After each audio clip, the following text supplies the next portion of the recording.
Let's get more in depth into this violent unrest in Ukraine. Stephen Fish is a professor of political science at the University of California, Berkeley. Sir, thank you for joining us. Let's begin with fresh comments that the Prime Minister of Ukraine made today. He basically said the entire world is facing a new type of war. Is this a new type of war? Well, it's not entirely new. This kind of war using proxies in a neighboring country is not entirely new. It is very unusual, though, in the post-World War II world to have a great power or a regional power using these kinds of methods against a neighbor with the intention of wreaking havoc in its neighbor's territory and preventing a fair election from happening and perhaps even annexing part of its neighbor's territory. That's what's unusual.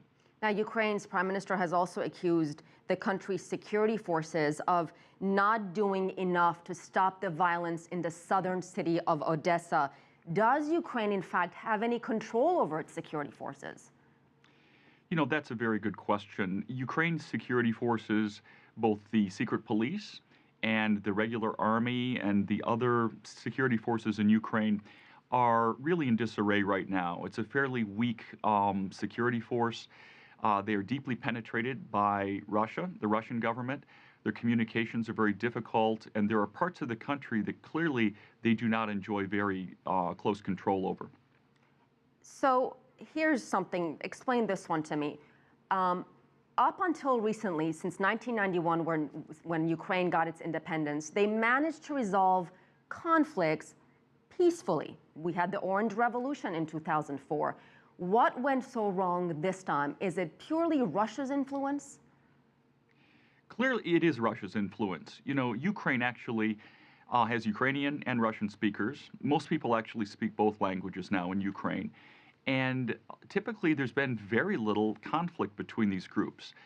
Some politicians that represent Eastern and Central Ukrainian interests do well in some elections. Some politicians who represent more the Eastern, oftentimes pro-Russian aspects or parties in Ukrainian politics do well. But there's been no violent conflict at all between Russian and Ukrainian speakers until Putin started messing with Crimea and then now Eastern and Southern Ukraine more broadly. So this is really an artificial conflict created by Putin himself. Like every country, Ukraine has its political divisions, but they've not turned bloody or violent, nor has the country become chaotic until the Russian incursion. Stephen, you've studied regime change in developing and post-communist countries. What needs to happen to stop this fighting, to stop this bloodshed? Basically, Russia's going to have to pull back in order for it to stop, and I'm afraid that's not going to happen. Clearly, the Russian government is using events like the tragedy that happened with the pro-Russian protesters being killed as a pretext. This is all part of Putin's plan.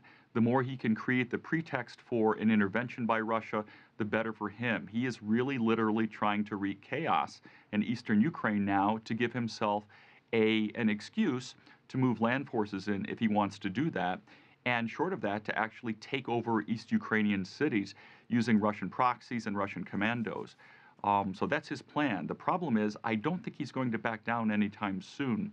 So far, the West has not imposed sanctions or costs that would lead him to have to back down.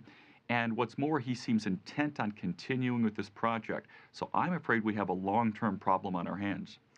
All right, thank you so much, Stephen Fish, a political science professor at University of California at Berkeley.